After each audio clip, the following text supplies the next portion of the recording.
உடல்நலக்குறைவால் உயிரிழந்த முன்னாள் அமைச்சரும் திரைப்பட தலைவருமான ஆர்.எம். வீரப்பன் உடலுக்கு சென்னை தியாகராய நகரில் உள்ள அவரது இல்லத்தில் அரசியல் கட்சி தலைவர்கள் மற்றும் துறையினர் அஞ்சலி செலுத்தியுள்ளனர்.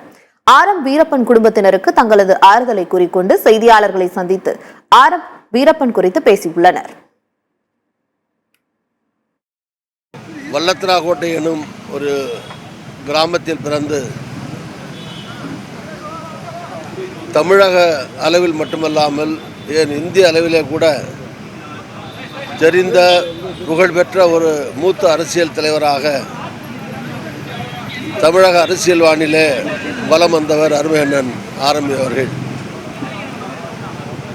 சிறுவயதில் நாடகங்களில் நடிக்க தொடங்கி அதற்கு பிறகு புரட்சித்தலைவர் எம்ஜிஆருடைய நெருக்கமான அவருடைய மனச்சாட்சியாக நிழலாக திகழ்ந்தவர் அண்ணன் ஆர்.எம். அவர்கள். எம்ஜிஆருடைய அமைச்சரவை, செல்வி ஜெயலலிதா அமைச்சரவை போன்ற அமைச்சரவைகளில் பல ஆண்டுகள் அமைச்சராக இருந்தாலும் அரசியலிலே ஒழுக்கமானவராக, மிகுந்த நாணயம் மிக்கவராக, ஒரு நேர்மையான அரசியல் தலைவராக திகழ்ந்தவர் அண்ணன் ஆர்.எம். அவர்கள். அறநிலையத்துறையினுடைய அமைச்சராக இருந்து அருளாளர் என்று எல்லோராலும் அன்போடு அழைக்கப்படக்கூடிய அளவிற்கு ஆன்மீக பணிகளை ஆற்றியவர். கம்பன் கழகம் போன்றவற்றில் பங்கேற்று தமிழ் வளர்ச்சிக்காக பாடுபட்டவர். திரையுலகிலே எம்ஜிஆருடைய நிறுவனத்திலேயும் அதற்கு பிறகு தானே சத்யா மூவிஸுங்கிற நிறுவனத்தை தொடங்கியும் எம்ஜிஆர், சூப்பர் ஸ்டார் ரஜினிகாந்த் போன்ற பெரிய நட்சத்திரங்களை கொண்டு பல வெற்றி படங்களை தயாரித்து திரையுலகிலேயும் புகழ்படி நாட்டியவர். இன்னைக்கு திரு ஆர்.எம். வீரப்பன் அவர்கள் நம்மிடையே இல்லை.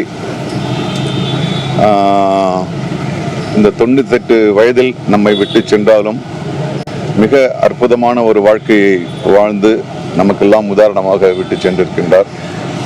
ஒரு சிறந்த பட தயாரிப்பாளராக, சிறந்த அரசியல்வாதியாக திரு புரட்சித் தலைவர் எம்ஜிஆர் அவர்கள் தன்னுடைய கட்சியை மிக அற்புதமான ஒரு வாழ்க்கையை வாழ்ந்து நமக்கெல்லாம் உதாரணமாக விட்டு சென்றிருக்கின்றார். ஒரு சிறந்த பட தயாரிப்பாளராக, சிறந்த அரசியல்வாதியாக சில விஷயங்களை நினைக்கும் பொழுது நெஞ்சு கனத்து விடுகிறது. தமிழகத்தில் மிகச்சிறந்த அரசியல்வாதியும் ஒரு நேர்மையான மனிதனும் எம்ஜிஆருக்கு, மக்கள் திலகம் எம்ஜிஆருக்கு ரொம்ப வேண்டப்பட்டு வருவாங்க. அவருடைய மறைவு என்பது ஏதாலும் நிறைவேறக்கூடியது அல்ல. இந்த அளவுக்கும் ஒரு அரசியல் நாகரிகம் தெரிந்த ஒரு மனிதன். எனக்கு எவ்வளவோ பழக்கமாக இருக்கு. நான் கேள்விப்பட்டவுடனே வயதின் முதிர்ச்சி இருக்கலாம், ஆனாலும் சில காரணங்களால் எங்களை எல்லாம் எக்ஸ்டெண்ட் பண்ணணும். அவருடைய ஆத்மா சாந்தியடைய சொல்கிறேன்.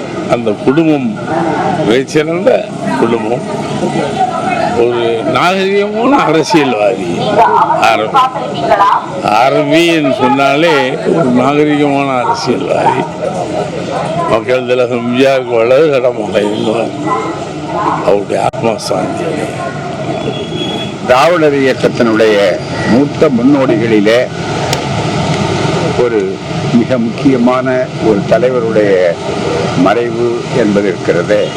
இது என்னதான் அவர்கள் நீண்ட காலம் வாழ்ந்திருக்கிறார்கள் என்ற ஒரு சிறு ஆறுதல் இருந்தாலும் கூட மிகப்பெரிய ஈடு செய்ய முடியாத ஒரு இழப்பாகும். தந்தை பெரியார் அவர்களுடைய பணி துவக்க காலத்தில் நடந்தபோது திராவிடர் கழகத்தினுடைய ஒரு தொண்டராக அவர் காரைக்குடி பகுதியிலே இருந்து தொடங்கினார். ஈரோட்டிலே தந்தை பெரியார் அவருடைய குடியரசு அலுவலகத்திலேயே அவர்களுடைய பொது வாழ்க்கை தொடங்கியது.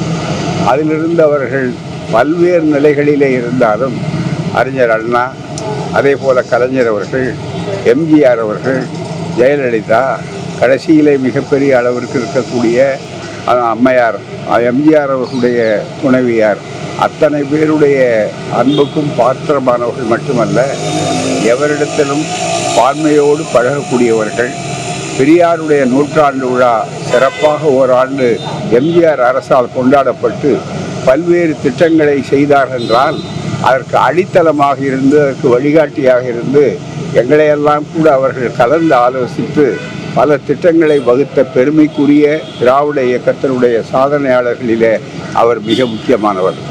வாழ்ந்து கொண்டிருக்கிறார், மறக்க முடியாது. தொண்டுக்கு வயதில்லை, தொண்டுக்கு முடிவில்லை. அவருடைய தொண்டு வரலாற்றில் பொன்னேடுகளிலே ஒன்று. வாழ்கிறார் நம்முடைய ஆரம்பம்.